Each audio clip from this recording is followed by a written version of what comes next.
वो यूएसबी मंगवा ली थी तुमने इबादत? मुझे वो यूएसबी चाहिए। मैं एक दफ़ा दोबारा उस वीडियो को देखना चाहता हूँ।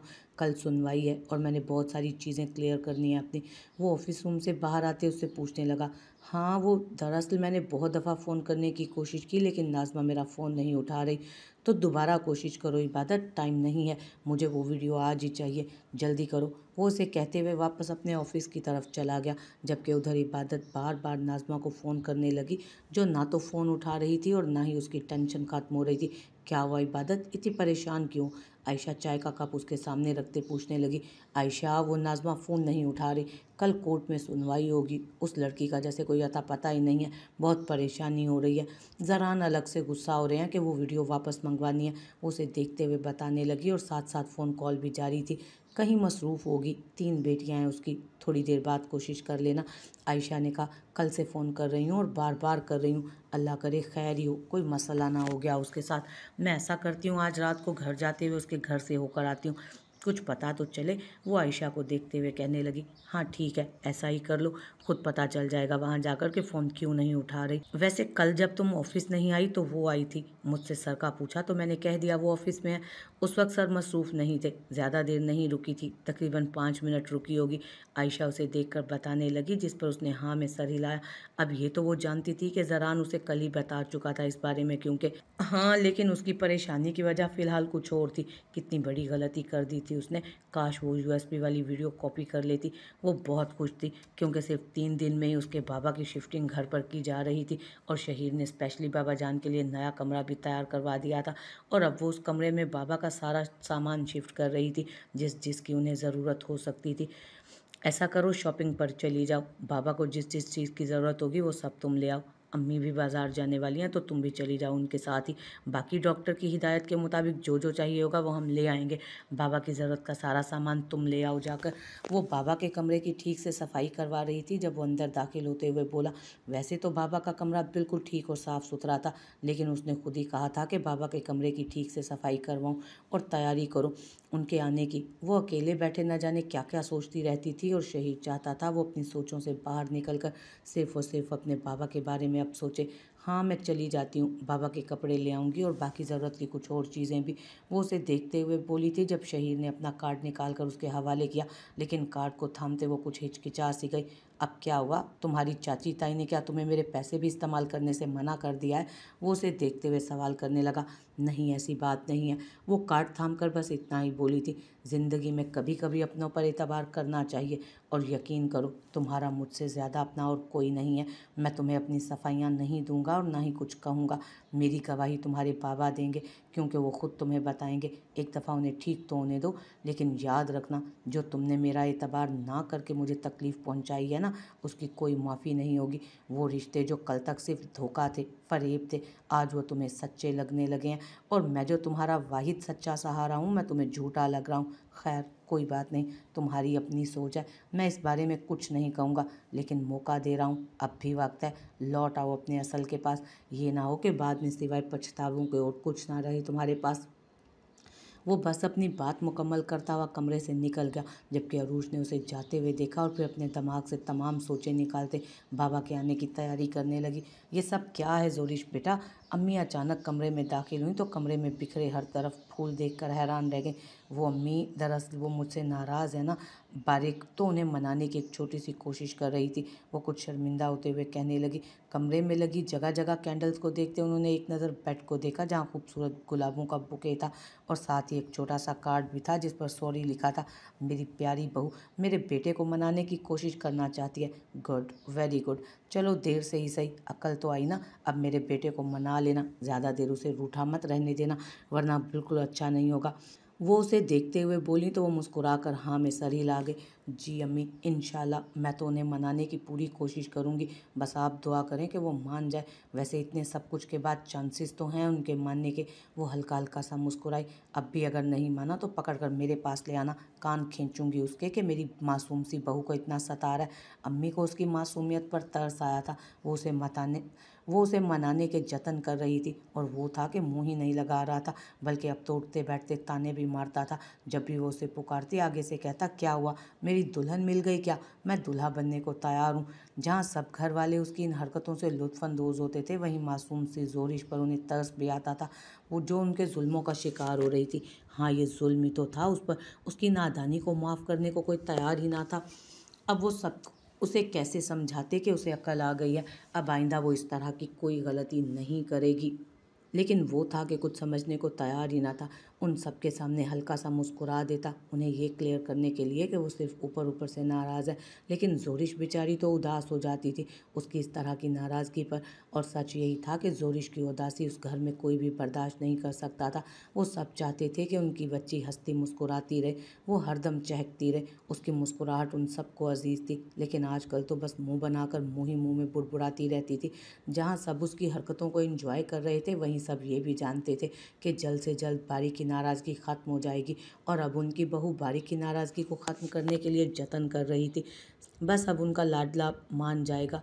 ज़बर उसके बाबा को घर ले आया था, जहाँ उसका कोई कज़न आया हुआ था इंग्लैंड से, सिर्फ एक हफ़्ते के लिए। ये कौन सा कज़न है जो इतना ज़्यादा मसरूफ़ है कि एक हफ़्ते से ज़्यादा उसके पास वक्त ही नहीं था।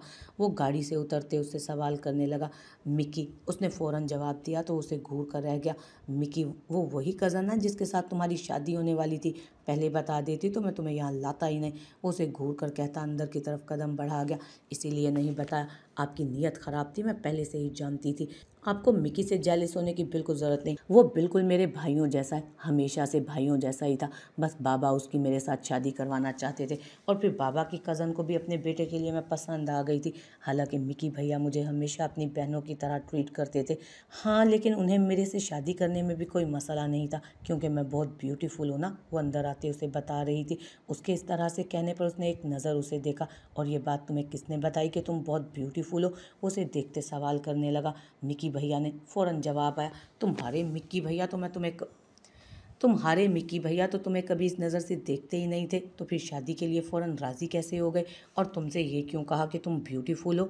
वो रुककर सवाल करने लगा, जब अचानक ही अंदर से एक नमूना निकलते उनकी तरफ आने लगा। Hello my dear Shanaya, oh darling, I really miss you. वो उसकी तरफ बढ़ते हुए बोला। अंदाज जनाना था, कपड़े भी कुछ जनाना ही थे, काफ़ी कलरफुल। शनाया का नाम उसने शुनाया करके लिया था और रे को बड़े अंदाज से रे बनाया था। ये बाजी कौन है, उसने हैरत से पूछा। बाजी नहीं भैया, मिकी भैया हैं ये, उसने खुश होते हुए उसे बताया। जबकि वो उसके पास आया, उसे गले लगाने ही लगा था कि वो बीच में आ गया। सो handsome, so hot, I just love smart voice. वो सर से पैर तक ज़बर को देखता उसके बाइसेप्स दबाते हुए बोला। तो ज़बर ने अगले ही लम्हे उसके हाथ हटाए थे। वो शनाया को क्या बचाता, यहाँ तो उसकी अपनी इज्जत खतरे में थी। शनाया बेबी, ये हॉट एंड हैंडसम कौन है। उसके हाथ पीछे झटकने पर वो शनाया से पूछने लगा। मिकी भैया, यही मेरे हस्बैंड है, उसने बड़े फ़ख्र से बताया। ये नमूना तुम्हारा मिकी भाई है, मेरा मतलब है जनाना नमूना नहीं, मेरा मतलब है इसकी शादी तुम्हारे साथ होने वाली थी। वो जैसे शौक की कैफियत में था। क्या तुम्हारे अब्बा को पता नहीं कि दो लड़कियों की शादी नहीं हो सकती। मेरा मतलब है सोच कैसे लिया उन्होंने तुम्हें, और तुम इमेजिन कर सकती हो इस पैंट और शर्ट में कितने कलर्स हैं, और तुम इसके साथ शादी करने वाली थी। वो बेयकीनी से उसे खींचकर एक साइड पर लाते उससे सवाल करने लगा, जबकि मिकी चोर निगाहों से उन्हें देख रहा था। आप मेरे मिकी भैया की बेइज्जती कर रहे हैं इस वक्त, इस तरह से इंसल्ट मैं बर्दाश्त नहीं करूंगी उनकी। अरे वो आदमी खुद एक इंसल्ट है, उसकी कोई क्या बेइज्जती करेगा। क्या सच में तुम्हारे अब्बा हुजूर उसे मुझसे बेहतर समझते थे। मुझे यकीन नहीं आ रहा, मैं दीवार पर सर मार कर मर जाऊंगा। शनाया, क्या है ये। वो कभी मिकी को तो कभी उसे देख रहा था। आप ऐसा नहीं कह सकते। आपको पता है वो अपने एक फ़ैशन शो का लाखों करोड़ों कमाते हैं। उन्होंने मेरी बहुत हेल्प की है फ़ैशन में, मुझे तो फ़ैशन करना आता ही नहीं था, इन्होंने सिखाया। और तो और मेरा दिमाग घूम जाएगा। शनाया, बस कर दो, ये किसी और को क्या फ़ैशन सिखाएगा, ये खुद फ़ैशन की तौहीन है। 70 से ज़्यादा कलर हैं इसके कपड़ों में, यकीन से कह सकता हूँ मैं। वो कभी उस नमूने को तो कभी शनाया को देख रहा था। उसे समझ ही नहीं आ रही थी कि वो क्या कहे क्या करे। वो पूरी तरह से सदमे में था। यकीन करना बेहद मुश्किल था कि इस इंसान की शादी शनाया के साथ होने वाली थी। अरे बच्चे आ गए। सयाल चाप खुशी से बाहर निकलते पहले शनाया को अपने सीने से लगाए कितनी ही देर खड़े रहे, जबकि इस दौरान वो भी सदमे में था। और फिर दोनों बाहें फैलाकर उन्होंने ज़बर का भी इस्तकबाल किया। ये शनाया का वो मंगेतर जिसके साथ आप इसकी शादी करने वाले थे। वो उनकी तरफ देखते हुए पूछने लगा। आपको पता है कि ये शनाया को शोनाया कहता है, उसने सवालिया अंदाज में उन्हें देखते हुए पूछा, फैशन लैंग्वेज अलग होती है, ऐसा इसका मानना है? उन्होंने हाँ में सर हिलाते हुए बोला, अगर मैं आपकी जगह होता तो यकीन करें, अगर कोई मेरी बेटी का नाम खराब करता तो मैं उसका सर फाड़ देता। खुदा का शुक्र अदा करें कि मैं आपकी जगह नहीं हूँ, वरना आपकी भतीजा मेरे हाथों ज़ाया हो जाता।